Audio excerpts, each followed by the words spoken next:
Hello and welcome back to Inquisitor Martyr. Last time we kept going with the Amber Void Crusade, and this time we're almost done. Honestly, we have 4 missions, the top 2 in the left, bottom 2 in the right, and then the bottom left we're just not going to touch. So let's just grab one of these and yeah, we'll just start with this one.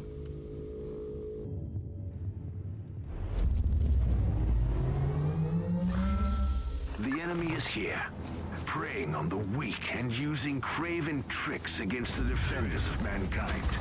Perhaps we should find their leaders and give them a fair share of their own medicine.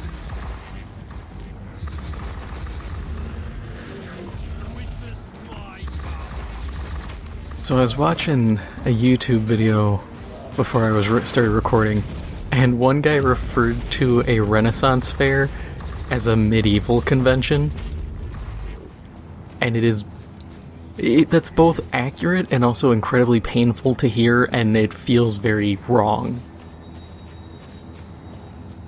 Like, if someone said, yeah, we're going to the medieval convention, I'd look at it and be like, what the hell? Potentially useful assets, but their current situation is terminal.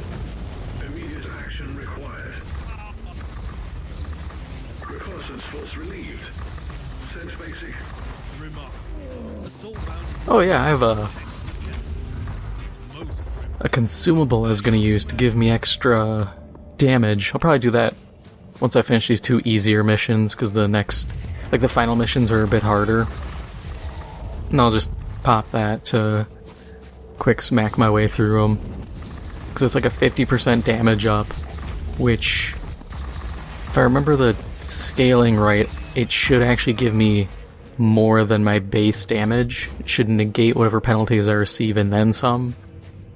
So it's going to be worth using.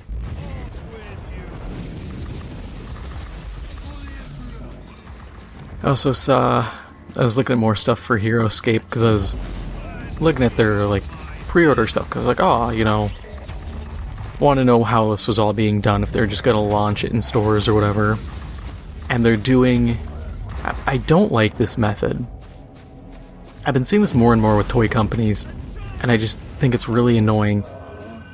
Because what it is they have like a Kickstarter, GoFundMe sort of thing, and the whole deal is you have to pre-order, and if they get like 8,000 pre-orders, then they'll actually make the product and ship it. If they don't, you just get your money back. And they're also using this as a way to gauge, like, oh, do people want this? And my first thought was, well, it's always been a more, I'd say a more simplified style for wargaming, initially kind of geared towards kids to a degree, even though the rules definitely, once you looked at like the advanced rules, said it was definitely just, hey, if you want wargaming on a more simplified style. And, you know, a big thing is you have to put these things in stores to gauge reception. Otherwise, you're just seeing, hey, are there enough old heads still around who care? And that's a terrible metric. You know, how many people would be interested but aren't actively looking anymore because they assume, you know, it's been over 10 years, the product is dead. To me, it's just a really stupid way of trying to gauge like interest.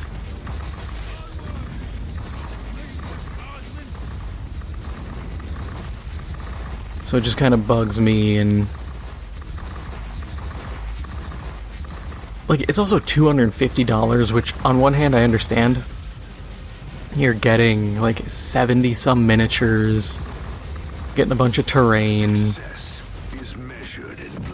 You know, that's all cool.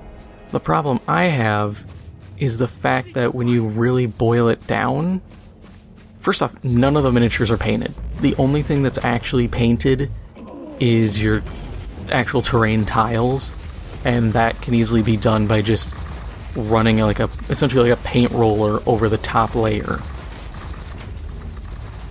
And I saw stuff saying, oh, well, painting miniatures got more expensive. I'm like, okay, I kind of get that. But at the same time, I can also just 3D print stuff now. I can probably make, because I know someone's going to put those scans online. I can make those miniatures probably for dirt cheap. You know, the biggest investment is getting a good 3D printer with a high quality filament. You know, past that, it's all pretty easy. Not to mention, like, it used to be that it was the 5 factions were like gods, and now they're just like, oh, it's just groups of individuals. I'm like, eh. They're also shying away from depicting different historical groups, so you won't get like Spartans, or they had Minutemen back in the day. They're getting rid of all that. I was like, why? And it's something about wanting to make sure they depict them right. And I was like, what groups are you depicting that were so heinous? I mean, come on. Dust Tactics, Dust 1947 lets you have Nazis. Same thing with, you know, Axis and Allies, or any World War II wargaming. It's just how it is. You don't depict them as heroic, you don't depict them as villains, you just depict them as what they were. They were soldiers. Your product does not have to be a statement on the ideologies of historical groups. It doesn't. You can avoid all of that.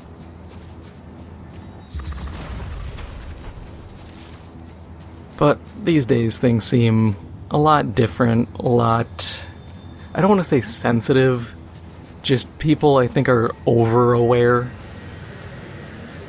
And they course correct and overcorrect as a result.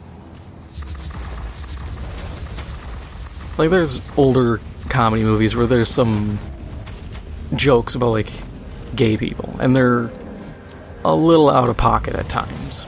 You know, okay, I get it. You can't really do some of those jokes anymore, and some of them are a little kind of collar-tugging, like, maybe this isn't the best option.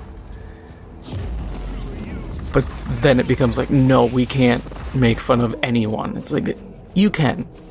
You can make fun of people, you can do all these different things. You can make jokes or represent a group and not have it be any further than what it is. Simple as. Alright, there's nothing else on this map.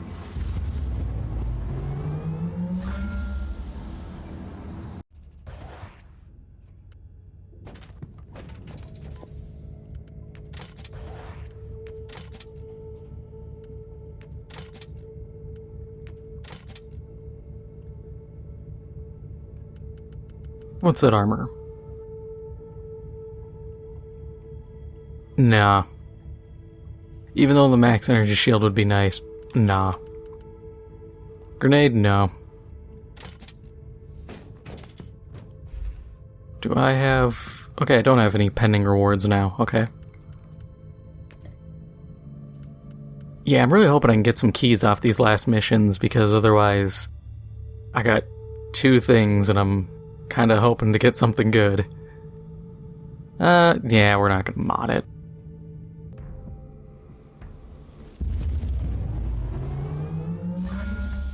The web of heresy and corruption is spun by powerful beings and perverted minds. Hunt their leaders, and this construct of evil will come crashing down. God, I can just run through these guys again. Ah, this is the best. Absolutely the best.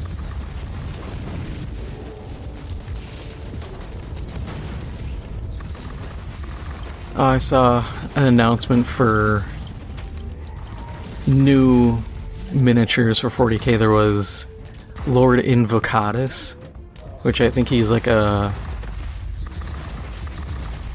I don't know if he's a word bearer or a flesh tearer or which one he is. But I was just like, oh, okay, he's a named guy riding a... not a bloodthirster, the skull crusher. The, like, mechanical dogs. And on one hand, I'm like, oh, that's cool. On the other hand, I was like, it's another named guy. And I don't know, any invocating, anything like that, I think of, like, summoning. And while, you know, Khorne, they do summon demons, I still just don't put two and two together in my mind. When I hear Khorne, I think of just straight up fighting. It also doesn't help, like, another named guy doesn't help the game at all. You need generics that people can tweak, but I honestly can imagine Games Workshop eventually saying no more generic big names, and instead we're going to make everybody, like all your HQ guys, named characters, because this way it's easier to balance. Instead of, oh, this one war gear with this combination of things lets this faction ball out of control with this guy, but if any one part is missing, it's, you know, average at best. Because then you end up modifying it and you're like, oh, well, we gotta reduce the effectiveness of the item, but when it's not used in the set combo, then it's not good. You know, the item alone is mid at best. I would understand doing it. I also think it would suck. But, you know, I think the big problem would be, how would you explain it when people are playing custom chapters or minor chapters?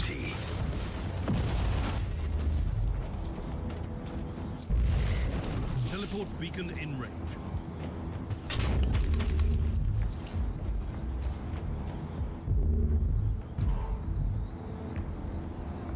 Aww. I was hoping to get teleported somewhere fancy where I could get free stuff.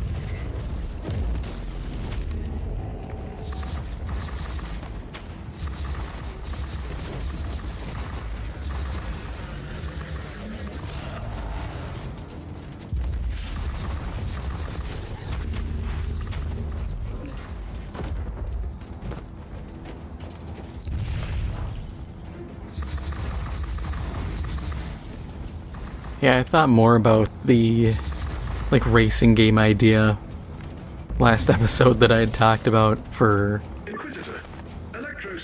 like, the orcs. Honestly, I really like the idea, because it'd be effectively like Twisted Metal, or another one if you remember it. I'm always surprised when people remember the game, but Streets of Sim City, where you would get a car and you do all this vehicular combat, and you can actually import your own city that you made and actually drive around in it. That was really cool. And I remember what I used to do was, there was a hover ability you could get on your car, and what I would do is I would use that, and I'd have the jump ability, and then how the game treated it was, it treated it like you were always on the ground, so you could always jump when you're hovering. So I'd just sit there and spam jump until I can't see the ground, and then I'd turn off the hover and go plummeting to the ground. That was a fun game. I feel like I think the problem is the people who would play it probably would just go play Twisted Metal. And on top of that, it's also the fact of the only way you're really getting new maps is by people playing SimCity, and people aren't building cities for vehicle combat, they're building cities to build cities.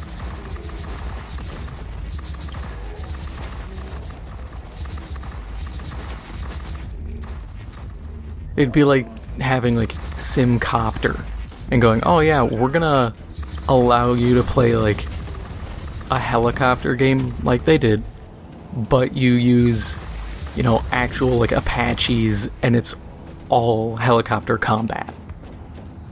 It'd be cool, but everybody's also gonna be looking at that going, why does this exist? Even I would be pretty perplexed. Like, that's a very specific setup.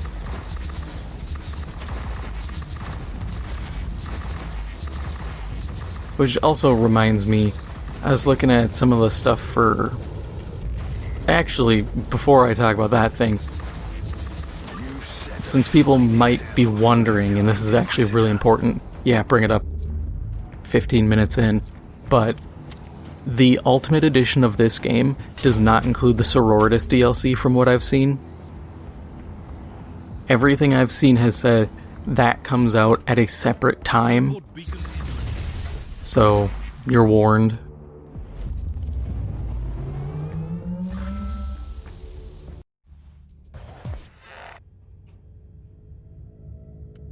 Hey, what's that? Covert mission, fancy. Oh no, I just realized I have all these difficulty things. Yeah, I can't run that. There's no way in hell. 400% damage. Yeah, that's a sacrifice. I can't do it. That's unfortunate. One time I don't check the map, but I'd already screwed this up so much that couldn't really fix it if I tried. Warp Rod.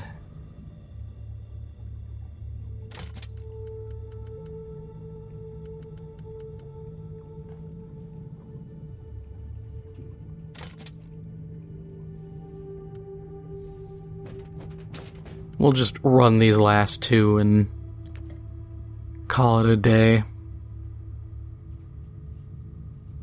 Yeah, actually, we're going to first use my consumable for extra damage. Can't use any more, which kind of sucks, but whatever. Okay, so I take a minus 14% penalty. That's doable. If you succeed or fail, the Void Crusade will... Screw that, then I'm doing the easier one. If I can make my way over there, please.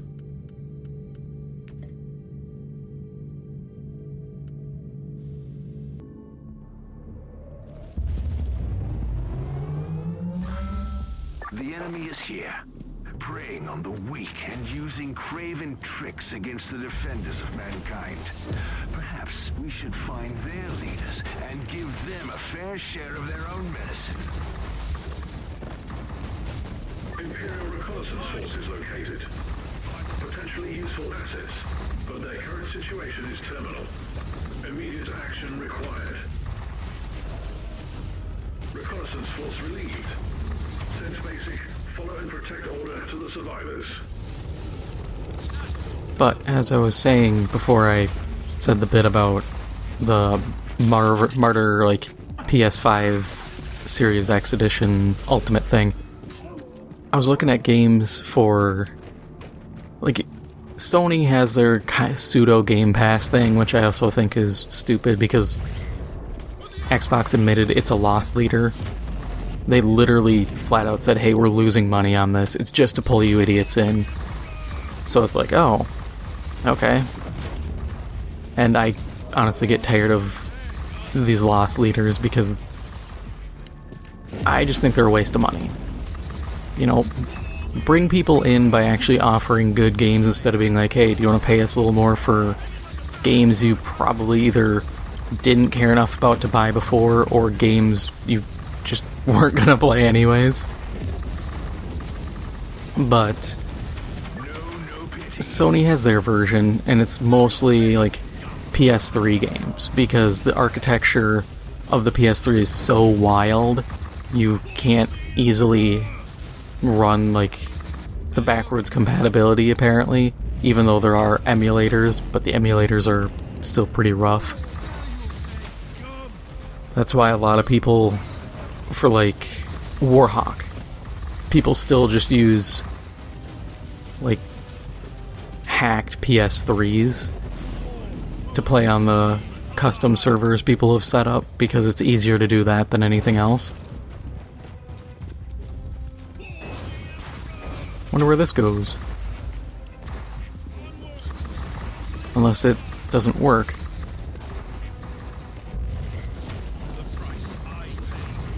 But I was looking at the games and they had these weird, like, modern military games, like Heavy Fire, I think it was. Heavy Fire Afghanistan and Heavy Fire, like, Shattered Spear. And honestly, I get those, the helicopter ones, the fighter jet ones, they're all really generic, if we're being real. But I miss those games.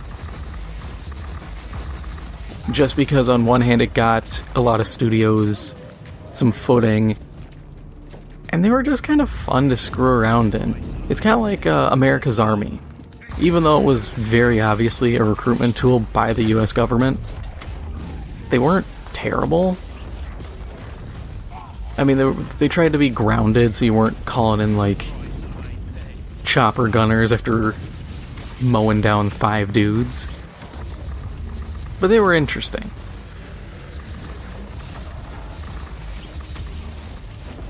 No, I always want every game and every studio to succeed. You know, the healthier the industry becomes, the better off we all are.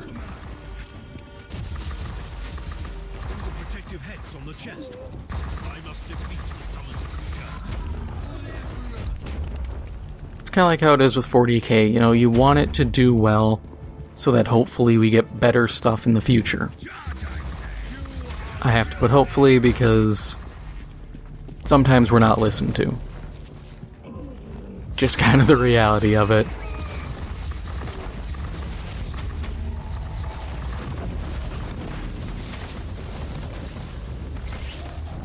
Or you end up with, like, trend chasing.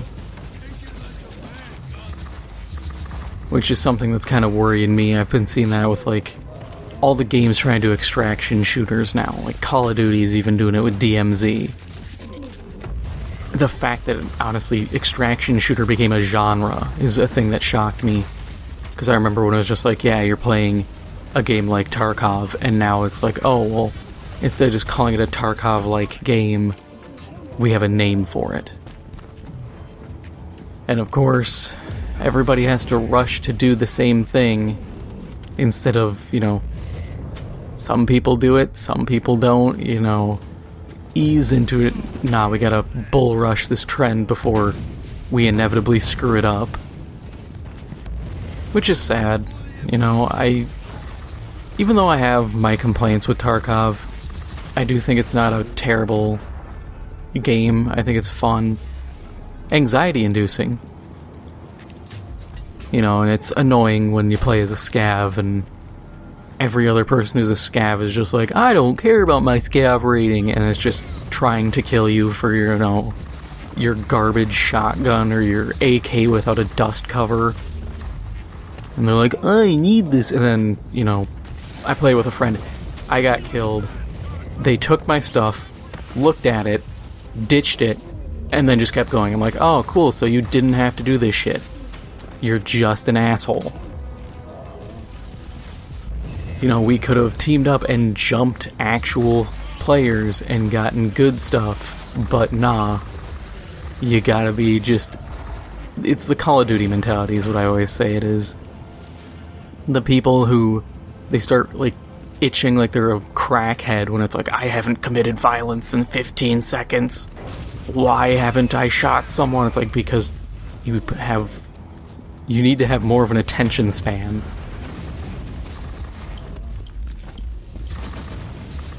You know, you need to actually have some patience. Which is why I think a game like Dust 514 should make a comeback. I think there's a certain type of person out there, you know, gamers who would enjoy that kind of game still exist. I would know, I'm one of them. I think it's a genuinely cool premise of like, hey, you know, your standard Battlefield-esque game with object permanence. And, you know, item loss. That's cool. Who doesn't want that?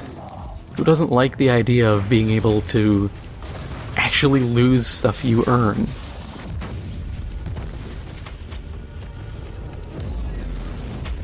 I know games have been shut down. I think the server shut down 2016, so good 6 years, and I still go back and watch gameplay. And I'm just like, damn, I miss this game.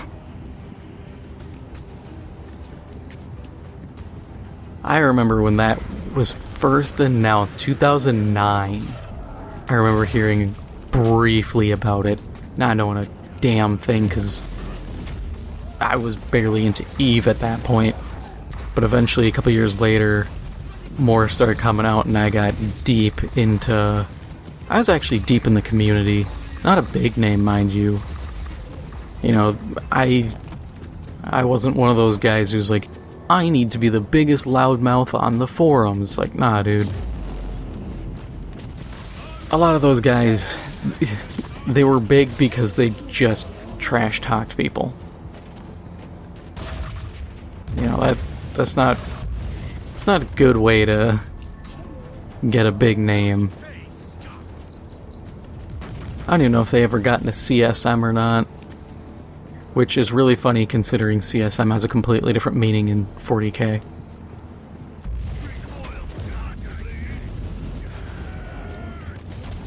God, I wish Dawn of War 3 didn't suck.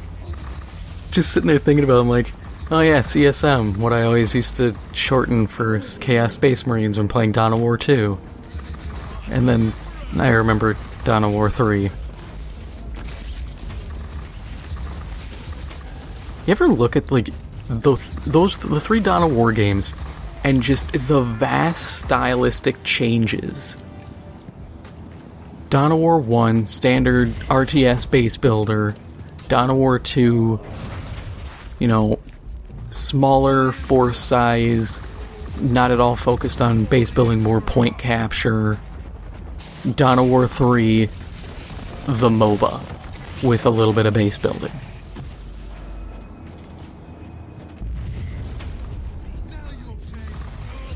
Like, I get what they were trying to do. I think I've said this before. I get what they were trying to do. They did it wrong.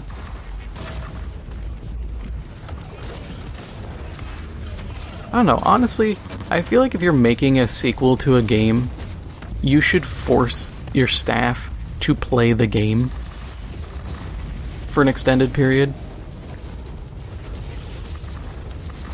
Because I think they need to really understand... They don't need to be, like, master tier players, but I think they need to understand the ideas that went into the game, the design choices, all of that, and really learn from it. Glory to the Emperor.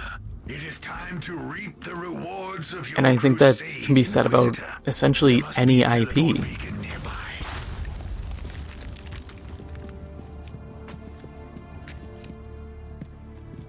Yay, we can end the mission. Okay, so we got all our info fragments. Okay, ancient relics, archaeotech relics, psalm codes, supreme void chest, contents unknown, crafting materials, contents unknown, tarot cards, and whatever. I have 4 keys. We're gonna open that because that's free.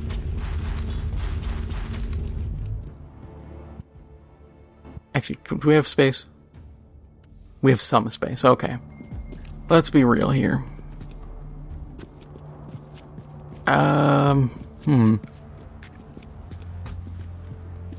Let's just go all gear. I'm gonna quick just melt down everything I can, or ditch a bunch of junk, and we'll sort this out. You know, I'm out here looking for gear. I don't really care about crafting materials at the moment. I'm stocked up. I don't really care about shards, because if I need to, I'll run intel. That's what I'm planning to do for a while. And, you know, I got 80 missions worth. I'm not that concerned. We'll just chew through a bunch of this just in case. We shouldn't get this much gear realistically. But, so we'll go Ancient Relics.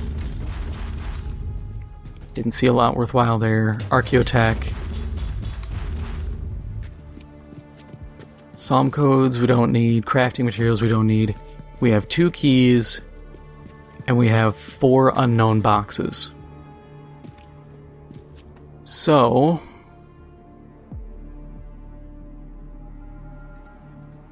wish I had a D4 right around me, because I'd go 1, 2, 3, 4, and then do that, but I think I can pull up a dice roller or something on my phone.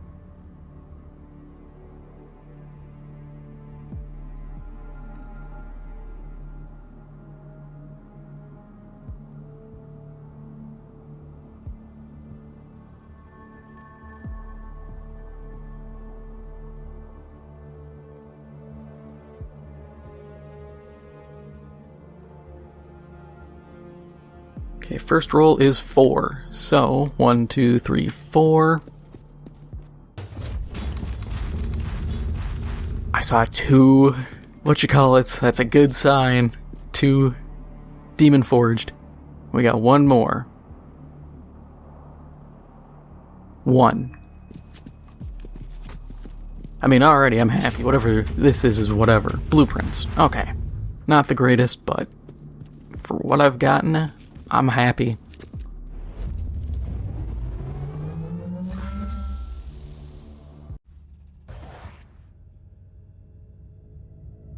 Hey, I got tier 2 done. That's cool.